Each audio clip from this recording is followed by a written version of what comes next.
पहला क्वेश्चन है कि अकबर की धार्मिक नीति पर प्रकाश डालें। ये पहला क्वेश्चन है। अब इसमें कैसे कैसे थोड़ा ध्यान में रखना बात को कि अकबर की धार्मिक नीति पर प्रकाश डालें। तो अकबर की धार्मिक नीति मुगल साम्राज्य के इतिहास का एक महत्वपूर्ण पहलू है। मुगल साम्राज्य इतिहास का पहला पहलू, इम्पोर्टेंट पहलू है ये अकबर की जो अकबर ने जो धार्मिक नीति स्टार्ट किया था। तो इतना सा तो लिख देना। ये अकबर को जो शासन काल है 1556 से कहता है 1600 कितना तक 5 तक चलता है। तो पहला तो ये पॉइंट रखता है कि अकबर 1556 से 1605 ने एक समावेशी, उदार और धार्मिक नीति अपनाई। उदार अपनाता है, उस सब धर्म को लेके चलता है, जो विभिन्न धर्मों के बीच सहिष्णुता, सब्र को बढ़ावा देता है और उनकी नीति का उद्देश्य समाज में एकता स्थापित करना है। वह इसलिए समाज में इस नीति लाता है, धार्मिक नीति, लेकिन वह समाज में एकता लाना चाहता है, भाईचारा लाना चाह रहा है। ठीक है, तो सहिष्णुता और समावेश, पहला पॉइंट याद रखना है, सहिष्णुता और समावेशिता। तो अकबर ने हिंदू धर्म को, जैन धर्म को, सिख धर्म को, पारसी, ईसाई जैसे धर्मों को, विभिन्न धर्मों के प्रति सहिष्णुता अपनाया। एक मतलब होता है ना कि का दृष्टिकोण अपनाया। तो अकबर ने हिंदू धर्म, जैन धर्म, सिख धर्म, पारसी धर्म, ईसाई धर्म के विभिन्न धर्मों के प्रति उदार वाला नीति, सहिष्णुता का दृष्टिकोण अपनाया। उन्होंने सभी धर्मों के लोगों को समान अधिकार दिया। तो अकबर ने हिंदू धर्म हुआ चाहे कोई धर्म है, सबको समान अधिकार दिया और सबको सम्मान दिया। तो ये ध्यान में रखना। तो अकबर ने पहला, अगर जो भी है, पहले तो है कि अकबर क्या करता है कि हर धर्म का, अकबर करता है हर धर्म, जो भी धर्म, सारा धर्म, सभी धर्म का क्या करता है, सभी धर्म को सम्मान देता है। ठीक है, सभी धर्म पर समानता करता है, समानता, बराबरी, कि सब धर्म बराबर है। तो पहला यही काम कर रहा है कि अकबर ने सब धर्म, हिंदू धर्म हो, पारसी धर्म हो, ईसाई धर्म हो, जौन धर्म हो, सब धर्म के प्रति सम्मान का अधिकार दिया, सम्मान दिया, इज्जत दिया और समान अधिकार दिया, सबको बराबरी दिया। पहला पॉइंट हो गया कि अकबर सब धर्म का सम्मान दे रहा है और समान अधिकार दे रहा है, सबको बराबरी का अधिकार दे रहा है। उन्होंने गैर मुस्लिमों पर जो टैक्स लगता था, जजिया कर, अब ये ऑब्जेक्टिव में आ जाएगा कि जजिया कर किस पर लगता था, तो हिंदू पे या गैर मुस्लिम पे जो टैक्स लगता था उसको क्या बोलते थे, जजिया कर। तो अकबर क्या करता है, गैर मुस्लिम पे जो टैक्स लगता है, जजिया कर, उसको क्या कर देता है, हटा देता है। तो अकबर जजिया कर कब समाप्त करता है, 1564 में। ये क्वेश्चन ऑब्जेक्टिव में आ जाएगा कि जजिया कर कब समाप्त होता है, 1564 में। तो अकबर ने गैर मुस्लिमों के में जो टैक्स लगता था, जजिया कर, वो समाप्त कर दिया। तो पहला पॉइंट, लेकिन पहले लिखना अकबर की धार्मिक नीति बड़ी उदार थी। फिर जो सहिष्णुता लिखना है कि अकबर, चाहे वो हिंदू धर्म हो, जैन धर्म हो, जो भी धर्म, पारसी धर्म हो, सब के प्रति सम्मान और बराबरी, सम्मान और समान अधिकार देता था। और अकबर ने क्या किया, गैर मुस्लिम पर जो टैक्स लगता था, जजिया कर, उसको क्या कर दिया, हटा दिया, समाप्त कर दिया। अकबर क्या करता है, इबादत खाना बनाता है और धार्मिक चर्चा पे बहस करने के लिए मौलाना और बहुत बड़े हर धर्म के स्कॉलर को बुलाता है। तो 1575 में अकबर ने फतेहपुर सीकरी में इबादत खाना बनाया, एक तो ऑब्जेक्टिव बना। जजिया कर कब समाप्त हुआ, 1564 में। 1575 में अकबर क्या करता है, फतेहपुर सीकरी में इबादत खाना बनाता है। ये इम्पोर्टेंट हो गया कि इबादत खाना अकबर कहाँ बनाया है, फतेहपुर सीकरी में बनाता है। तो इबादत खाना और धार्मिक चर्चा का काम करता है। 1575 में अकबर ने फतेहपुर सीकरी में इबादत खाना बनाया, प्रार्थना का ग्रह बनाया, जो विभिन्न धर्मों के विद्वान को एकत्र होकर धार्मिक और दार्शनिक चर्चा करते थे। तो 1575 में अकबर क्या करता है, फतेहपुर सीकरी में एक बड़ा सा इबादत खाना बनाता है। वहाँ पे सब धर्म के स्कॉलर, पंडित, जो सब धर्म का जो स्कॉलर, उसको बुलाता है और बोलता है कि सब धर्म जो अच्छा बात है वो है ना बताओ, उस पर चर्चा करता है। ठीक है ना, तो ये समझ में आ गया, इबादत खाना और धार्मिक चर्चा। इन चर्चाओं में इस्लाम धर्म को भी लेता है, हिंदू धर्म हुआ, जैन धर्म हुआ, ईसाई धर्म हुआ, पारसी धर्म हुआ, सबका प्रतिनिधि शामिल होता। प्रतिनिधि मतलब सब। इस्लाम में जो मौलवी कारी हुआ वो लोग शामिल हुआ। हिंदू धर्म में पंडित, बड़ा बड़ा पंडित शामिल हुआ। जैन धर्म में जो होता है बौद्धिस्ट लोग होता है वो शामिल हुआ। ईसाई धर्म में जो होता है मेन वो सब शामिल हुए। और अकबर ने स्वयं इन चर्चाओं में भाग लिया। अकबर भी सब बड़े बड़े स्कॉलर के बीच में बैठता था। ठीक है। सभी धर्म के प्रति निष्पक्ष दृष्टि निष्पक्ष एकदम रहेगा। कोई के तरफ, अब नहीं कि अकबर मुसलमान है तो इस्लाम की तरफ निष्पक्ष, जिसका अच्छा बात है उसको बात को लेकर चल रहा दृष्टिकोण रखता था। अब अकबर एक धर्म बनाता है, दीन इलाही धर्म की स्थापना करता है अकबर 1582 में। ठीक है, 1582 में अकबर जजिया करने का शौक किया 1564, इबादत खाना बनाई 1575 और 1582 को क्या करता है दीन इलाही धर्म। तो बोल ऑब्जेक्टिव आ सकता है, दीन इलाही की स्थापना किसने की? अकबर ने। तो 1582 में अकबर ने दीन इलाही की स्थापना नामक एक धार्मिक सिद्धांत की स्थापना, एक धार्मिक सिद्धांत की सब धर्म का कुछ अच्छा बात बना करके एक धर्म बनाया अकबर ने, दीन इलाही।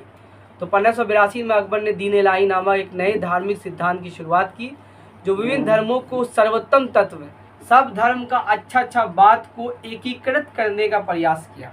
तो ये दीन इलाही का चीज़ है, बस कुछ नहीं है कि सब धर्म का जो इम्पोर्टेंट टॉपिक्स है, जो इम्पोर्टेंट बात है, हर धर्म का इम्पोर्टेंट अच्छा बात जो है। जैसे इस्लाम धर्म में भी है कि सबसे अच्छा काम किया इस्लाम धर्म में कि है ना किसी को खाना खिलाना। तो इस हिंदू धर्म में भी अच्छा बात यही बात है। इस्लाम जैसे इस्लाम में है इसकी सबसे अच्छी बड़ी पूजा, हिंदू धर्म में का सबसे अच्छा पूजा का है कि किसी को ना हाथ से ना ज़बान से तकलीफ़ न देना। हिंदू धर्म में भी यही बात लिखा हुआ है, बात है कि तो अच्छा बात सब था, लेकिन अब तो मिक्स हो गया है ना। जैसे मुसलमान में मिक्स हो रहा है ना, तो हिंदू धर्म में भी मिक्स हो गया है, क्योंकि तो दोनों धर्म बहुत, हिंदू धर्म भी बहुत अच्छा धर्म है, ऐसा नहीं ख़राब धर्म बोल सकते हैं। उस लोगों में बहुत अच्छा बात है, बहुत अच्छा बात है। हिंदू धर्म में भी अपने माँ बाप के प्रति मोहब्बत करना ये सब है, ठीक, इज्जत करना जो भी। तो 1582 में अकबर ने दीन इलाही नामक एक धार्मिक सिद्धांत बनाया। तो दीन इलाही की शुरुआत अकबर ने की, कब की? 1582 में की, जो विभिन्न धर्मों को हर अलग अलग धर्म का अच्छा बात लेकर के जमा करता है, एकीकृत करते हैं अपने। यहाँ एक ठीक है ये काम हिंदुओं के प्रति नीति। अकबर ने हिंदुओं के साथ मैत्रीपूर्ण संबंध किया। अकबर ने हिंदू के साथ दोस्ताना संबंध करता है। अब अकबर का उन्होंने राजपूत के साथ वैवाहिक गठबंधन किया, जोधाबाई से शादी किया, तो राजपूत के साथ वैवाहिक गठबंधन करता है, जैसे जोधाबाई से शादी करता है। हिंदू त्यौहार जैसे दीपावली, होली के दरबार मनाने की अनुमति देता है कि ठीक है भाई तुम हिंदू त्यौहार मनाओ, दीपावली मनाओ, होली मनाओ। तो अकबर ये काम करता है। हिंदुओं को उच्च प्रशासन पर पोस्ट, अकबर क्या करता है, हिंदू लोग को बड़े बड़े पोस्ट पर जगह देता है, जैसे बीरबल। तो अकबर क्या करता है, हिंदू को भी अपने यहाँ नौकरी करने देता है और बड़े बड़े पोस्ट देता है, उसको बड़ा पोस्ट बना देता है। तो हिंदुओं को उच्च प्रशासनिक पदों पर नियुक्त किया जाता है, जैसे मान सिंह को बनाता है अपना सेनापति मान सिंह, ठीक है ना, और टोडरमल को बनाता है वित्त मंत्री। तो अकबर का वित्त मंत्री कौन है? टोडरमल। लेकिन अकबर का सेनापति कौन है? राजा मान सिंह। राजा मान सिंह अकबर की तरफ से लड़ता है, हिंदू से लड़ता है राजा मान सिंह, खुद हिंदू है, ठीक है ना। तो ये जो लड़ाई हो रहा है, हिंदू मुसलमान का लड़ाई नहीं हो रहा है, ये एक राजा दूसरे राजा का लड़ाई होता था। तो यहाँ पे सवाल एक ऑब्जेक्टिव बन रहा है कि टोडरमल क्या था? वित्त मंत्री था अकबर का, और राजा मान सिंह सेनापति था। तीर्थ, अकबर क्या करता है, तीर्थ यात्रा कर समाप्त कर देता है। जो भी तीर्थ पर जो जाता है उस पर टैक्स लगता था, ठीक है ना। अकबर क्या करता है, तीर्थ यात्रा कर वो क्या कर देता है, समाप्त कर देता है। दो काम अकबर कर रहा है, इधर जजिया टैक्स समाप्त कर रहा है अकबर, तीर्थ यात्रा, हिंदू लोग मान लो कोई तीर्थ पे जाता था, कहीं धाम जो होता है, 4 धाम इन लोग का होता है, वहाँ जाता था, तो अकबर क्या करे, इसकी जो तीर्थ यात्रा पे जो टैक्स लगता है उसको क्या करता है अकबर, समाप्त कर देता है, नहीं देना होगा टैक्स। तो तीर्थ यात्रा कर समाप्त कर हिंदुओं में तीर्थ यात्रा की सुविधा प्रदान करता है और सुविधा देता है हिंदुओं को, ठीक है। प्रशासनिक और सामाजिक सुधार, अकबर की धार्मिक नीति केवल धार्मिक सहिष्णुता सीमित नहीं थी, बल्कि समाज में सुधार को भी किया। अकबर उन्होंने सती प्रथा और बाल विवाह जैसे प्रथा पर अंकुश लगाने का कोशिश किया। अकबर कोशिश करता सती प्रथा और बाल विवाह की न हो, सती प्रथा और बाल विवाह न हो, ये अकबर कोशिश करता है। लेकिन अकबर राजा राम मोहन राय और कौन विलियम बेंटिंग शायद था, तो उसके ज़माने में यह सती प्रथा ख़त्म होता है, 1828 में ख़त्म होता है। सोचो सती प्रथा कितना ख़राब था, ये कोई पति मर जाएगा तो पत्नी को जलना पड़ेगा। तो अकबर ये समाज सुधार भी कर रहा है कि अकबर ने ये सती प्रथा को बंद करने की कोशिश कर रहा है, कोशिश तो कर रहा है कम से कम अकबर। अकबर की धार्मिक नीति यही बात है, निष्कर्ष यही लिख देना, धार्मिक नीति बहुत अच्छा था जो भी। तो अब अगर मान लो अकबर के बारे में धार्मिक नीति आ जाएगा, जो जो पॉइंट मेन बात है कि सबसे पहले अकबर क्या करता है, गैर मुस्लिम से जो जजिया कर है वो क्या कर देता है, समाप्त कर देता है। कब कर देता है जजिया कर समाप्त?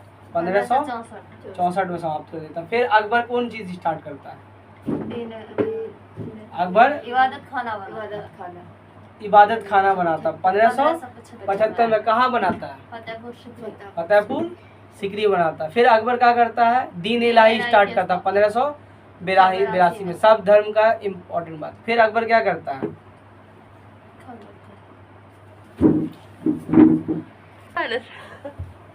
अब आते हैं अगला क्वेश्चन, जागीरदारी व्यवस्था की कार्य प्रणाली की विवेचना करें। तो जागीरदारी व्यवस्था जो एक होता है जमींदारी व्यवस्था, एक होता है जागीरदारी व्यवस्था।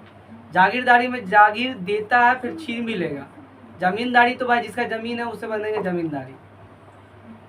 तो जागीरदारी व्यवस्था मध्यकालीन भारत में मुगल साम्राज्य की एक प्रमुख प्रशासनिक और आर्थिक व्यवस्था है।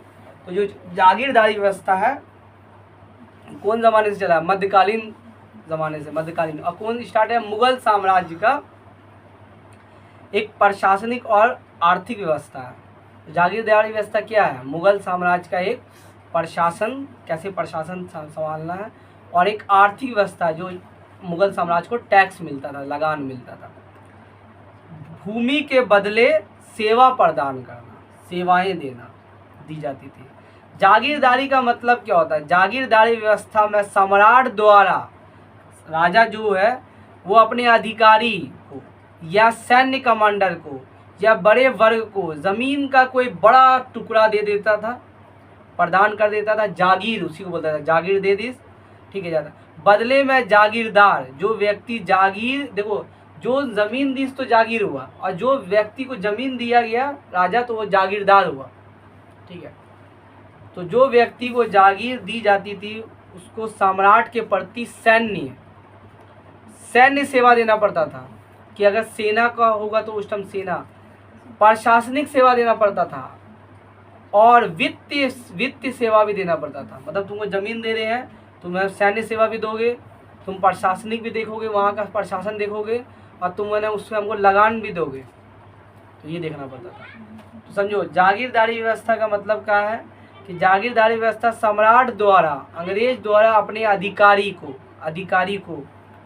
चाहे अधिकारी हो, चाहे सैन्य डिपार्टमेंट का हो, चाहे कमांडर हो, उसको ज़मीन का एक टुकड़ा दिया जाता था।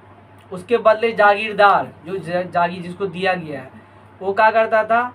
सम्राट के प्रति सैन्य, प्रशासनिक और वित्तीय दायित्व को पूरा करता था।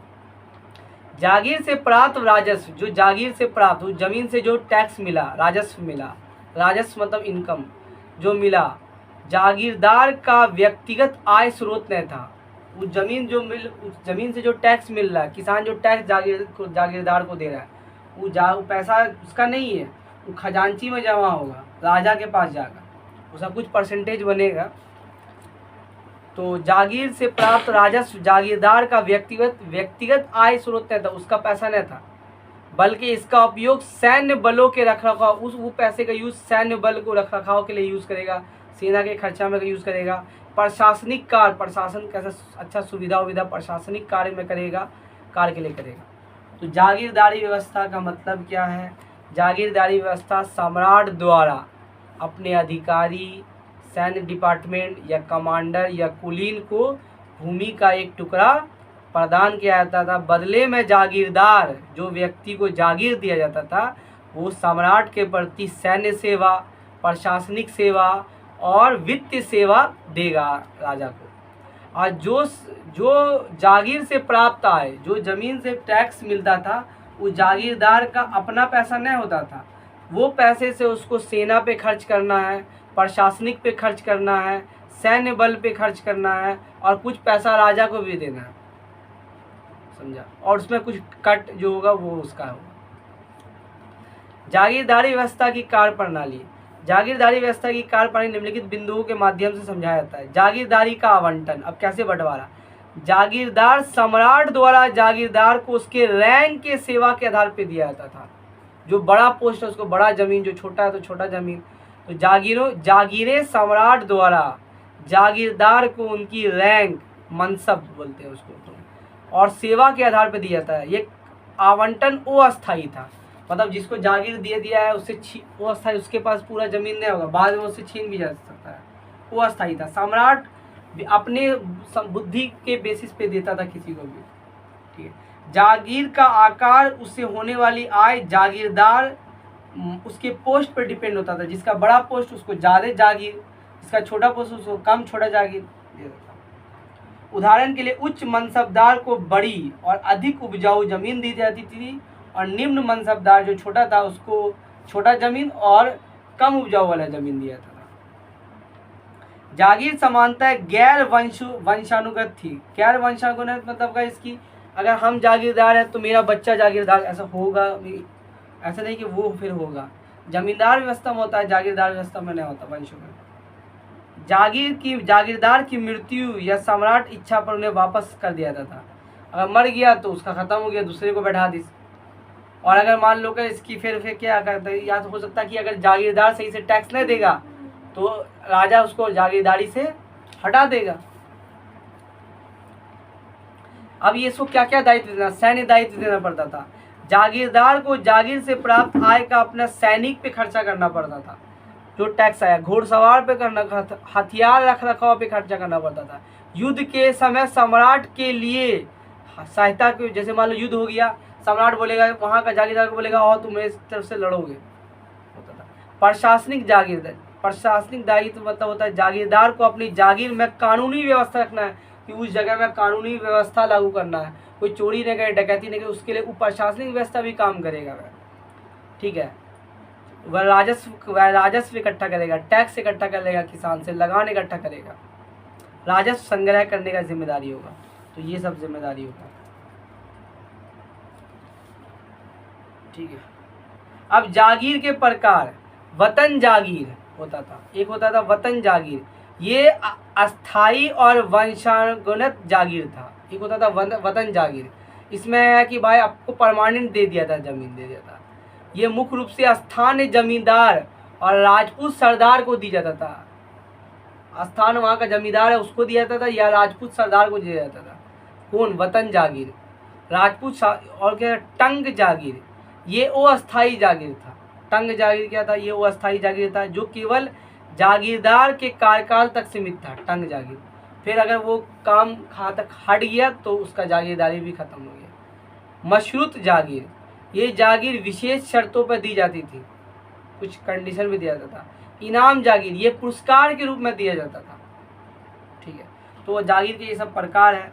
मनसबदारी प्रणाली के साथ संबंध, जागीरदारी व्यवस्था मुगल मतलब मनसब के साथ जागीरदारी का क्या कनेक्शन था कि जिसको जब बड़ा पोस्ट मनसब है उसको बड़ा जागीरदारी, और जिसको छोटा पोस्ट है उसको छोटा जागीरदारी। जैसे जात, जागीरदारी की स्थिति में वेतन दर्शाता था, जबकि सवार घुड़सवार की संख्या को दर्शाता था। जात रैंक को दर्शाता था और सवार घुड़सवार की संख्या को दर्शाता था।